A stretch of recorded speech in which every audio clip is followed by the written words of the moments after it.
hospital. Halo guys, welcome back to my channel. Balik lagi bareng aku Putri Nuari. Kalian apa kabar? Terima kasih buat kalian semua yang udah mampir. Dan jangan lupa buat like, komen, dan subscribe ya guys. Kali ini aku bakal bawain alur cerita film yang berjudul Double Blind.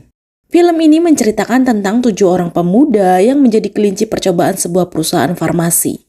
Namun ternyata efek obat yang diberikan sangatlah fatal. Agar selamat dan tetap hidup, mereka hanya punya waktu 24 jam agar mereka bisa keluar dari tempat tersebut dan mendapatkan pertolongan medis. Kira-kira di antara mereka siapakah yang mampu bertahan hingga akhir ya guys?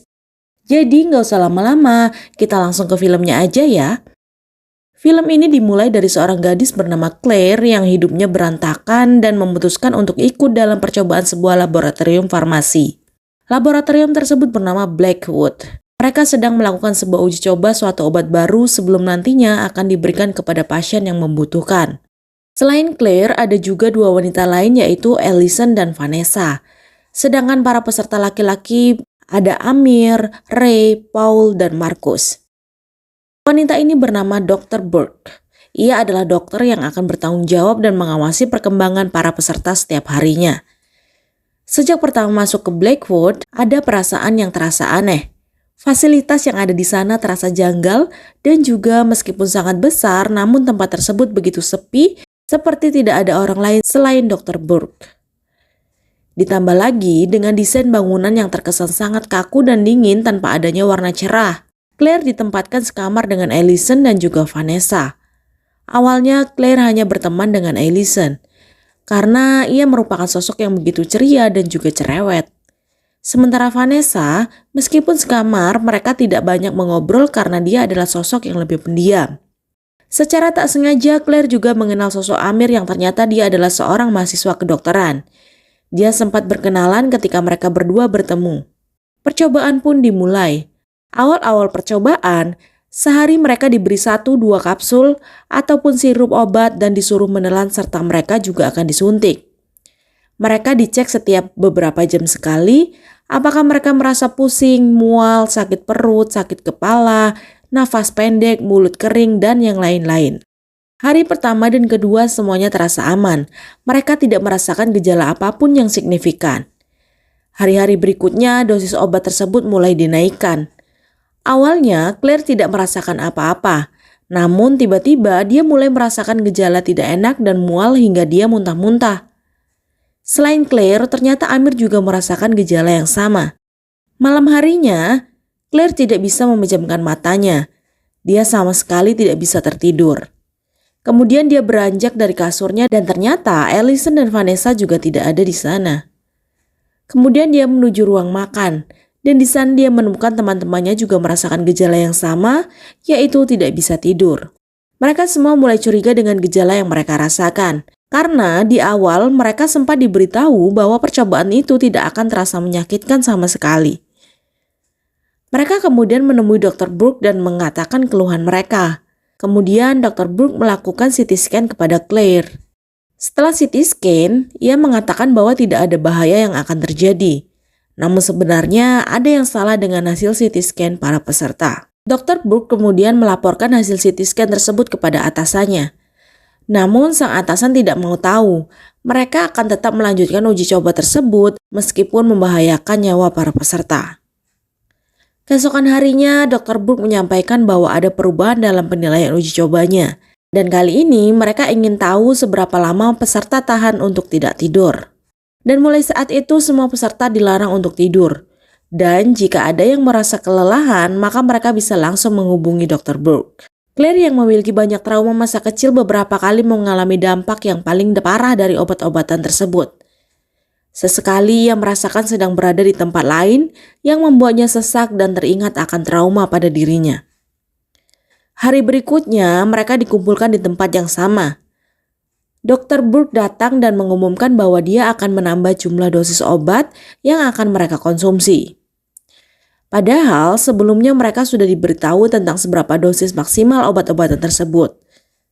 Dan kali ini dosis yang diberikan akan melewati jumlah dosis yang telah ditentukan. Semua peserta pun menolak.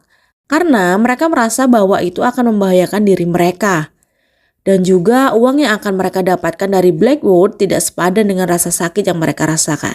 Namun ternyata Dr. Brooke telah mempersiapkan segalanya.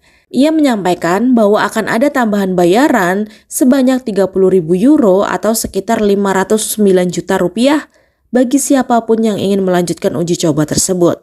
Mendengar jumlah uang yang dijanjikan, para peserta langsung kaget. Dan tanpa pikir panjang, mereka langsung memutuskan untuk mau lanjut menjadi kelinci percobaan. Mereka kemudian meminum obat yang diberikan yang telah dinaikkan jumlah dosisnya. Setelah itu, mereka mengadakan pesta kecil-kecilan dan mulai membahas rencana mau diapakan uang sebanyak itu nantinya. Ketika pesta sedang berlangsung, tiba-tiba para peserta satu persatu mulai merasakan mengantuk secara tiba-tiba. Dr. Brooke yang mengetahui hal tersebut panik dan langsung melaporkan pada atasannya tentang keadaan di sana. Namun sang atasan tetap meminta untuk terus menambah dosis obat yang diberikan. Sementara itu, Amir yang penasaran dengan tempat tersebut nekat menyelinap masuk ke ruangan Dr. Brooke. Betapa terkejutnya Amir saat dia membaca hasil CT scan otak para peserta. Ternyata obat-obatan yang selama ini mereka konsumsi masuk ke dalam tubuh dan bekerja seperti membakar otak mereka. Obat tersebut tidak membiarkan otak untuk beristirahat, dan ketika mereka tidur pun otak mereka akan tetap bekerja.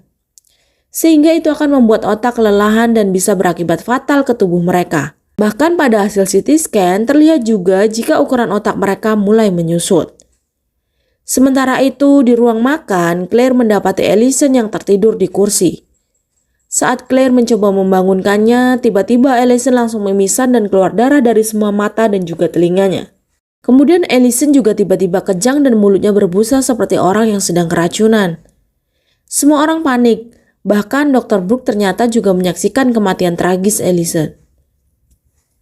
Tiba-tiba alarm lockdown di lab tersebut berbunyi. Kemudian Dr. Brooke berusaha kabur dan peserta juga berusaha melarikan diri. Karena jika mereka tidak kabur sekarang, maka pintu akan terkunci otomatis selama 24 jam dan mereka tidak akan bisa keluar dari tempat tersebut apapun yang terjadi. Dr. Brooke yang lari duluan mencoba mencapai pintu besi yang hampir menutup. Namun sayangnya dia malah terjepit di pintu besi tersebut sehingga ia tertusuk besi tepat di bagian perutnya. Para peserta mencoba menariknya. Meskipun berhasil, namun luka Dr. Brooke sangat parah dan ia pun tidak selamat. Sebelum mengembuskan nafas terakhirnya, sang dokter sempat mengucapkan kata maaf kepada para peserta. Dan kini para peserta tidak tahu apa yang akan mereka lakukan.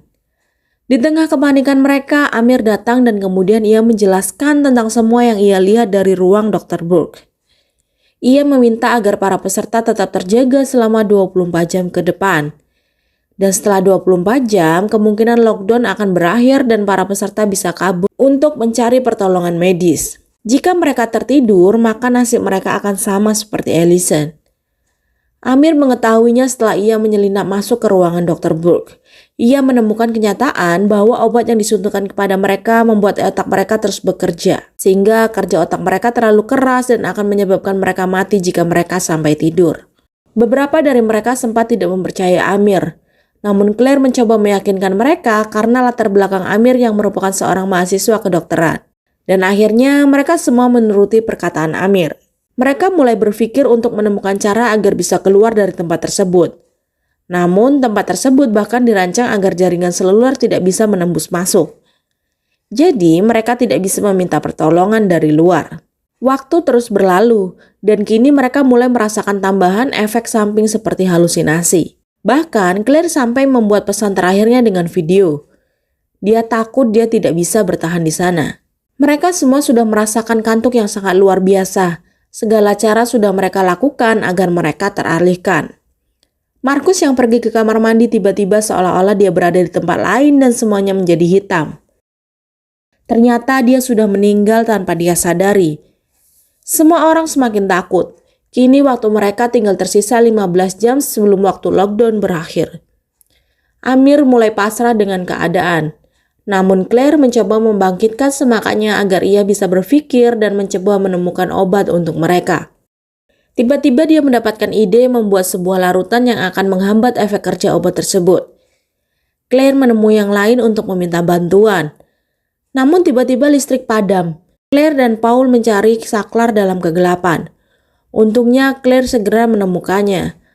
Paul yang terduduk di lantai untung masih bisa disadarkan oleh Claire. Paul menemui Amir. Dan ternyata kecuali Claire, mereka semua curiga kepada Amir dan mereka berpikir bahwa Amir adalah orang di balik semua kejadian tersebut. Dari belakang tiba-tiba Ray langsung masuk dan memukul Amir dan mengikatnya di sebuah tiang. Mereka kesal karena seolah-olah Amir mengetahui segalanya yang terjadi. Namun Amir tetap bersikeras bahwa sebenarnya dia juga terjebak. Ray hampir saja membunuh Amir. Untung Claire memberitahu bahwa Amir telah menemukan obat untuk mereka. Akhirnya Ray menggagalkan niatnya. Dengan petunjuk dari Amir, mereka mencoba membuat obat tersebut. Setelah obat itu jadi dan siap disuntikan, tiba-tiba Vanessa jatuh dan tak sadarkan diri. Ia menjadi kejang-kejang dan mengeluarkan darah dari seluruh lubang di bagian tubuhnya. Paul mencoba mengambil obat yang baru mereka buat. Namun tak sengaja dia menyenggol wadah obat yang masih banyak hingga jatuh dan pecah. Dan pada akhirnya pun Vanessa tidak tertolong. Mereka semakin kehilangan harapan. Ray yang sangat kehilangan Vanessa mendatangi Amir yang masih terikat. Ia sangat marah kepadanya karena ternyata dia menemukan kertas yang Amir tulis di mana di situ dia mengakui bahwa tak sengaja dialah yang mengaktifkan sistem lockdown di tempat tersebut. Ray yang hampir kehilangan kesadaran mengambil pisau operasi dan hampir menusukkan ke bagian mata Amir. Amir berteriak minta tolong. Claire dan Paul yang mendengar langsung bergegas menghampirinya. Amir melakukan perlawanan kepada Ray dan tiba-tiba ikatan talinya terlepas dan tak sengaja pisau yang dipegang oleh Ray menusuk bagian lehernya sendiri dan Ray pun tewas seketika. Claire dan Paul yang baru saja tiba sangat terkejut melihat yang terjadi. Kini Amir menjadi semakin tak terkendali. Ia bahkan mengejar Claire dan Paul untuk membunuhnya. Ia melakukan hal tersebut karena efek samping obat yang dia rasakan semakin menjadi. Claire dan Paul berlari sekuat tenaga mereka. Paul menemukan sebuah tempat di mana menurutnya itu adalah tempat para dokter mengeluarkan jenazah yang telah meninggal. Dan dia berpikir itu pasti akan membawanya keluar dari tempat tersebut. Tanpa basa-basi, dia langsung masuk ke dalamnya dan memencet tombol yang ada di sana. Namun ternyata yang terjadi adalah ruangan tersebut menjadi sangat panas hingga membakar tubuh Paul. Ternyata tempat tersebut merupakan tempat pemusnahan jenazah. Amir yang masih mengejar Claire tiba-tiba melihat sebuah cahaya yang sangat terang. Begitu juga dengan Claire dan di sanalah telah banyak kantong mayat yang terisi. Dan salah satunya adalah mayat Amir. Ternyata waktu lockdown telah berakhir dan ada tim dengan menggunakan baju hazmat lengkap dan juga senjata lengkap masuk ke dalam tempat tersebut. Claire langsung menyamar menjadi salah satu mayat agar dia bisa selamat. Karena sepertinya orang-orang tersebut akan membunuhnya jika dia tahu ada yang selamat. Dan benar saja, mayat-mayat yang telah mereka kumpulkan kemudian dimasukkan ke dalam sebuah truk dan dibawa pergi dari tempat tersebut. Claire yang berhasil masuk ke dalam kantong jenazah Amir akhirnya merasa sedikit lega. Dia langsung keluar dari kantong jenazah tersebut.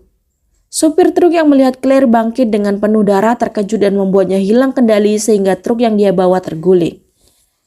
Akibat truk tersebut terguling, Claire akhirnya bisa kabur dan dia bisa selamat.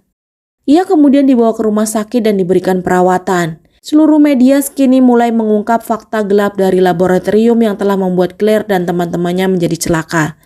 Dan kini laboratorium tersebut telah ditutup dan Claire bisa menjalani sisa hidupnya meskipun ia telah melalui banyak hal yang tidak mengenakan dalam hidupnya.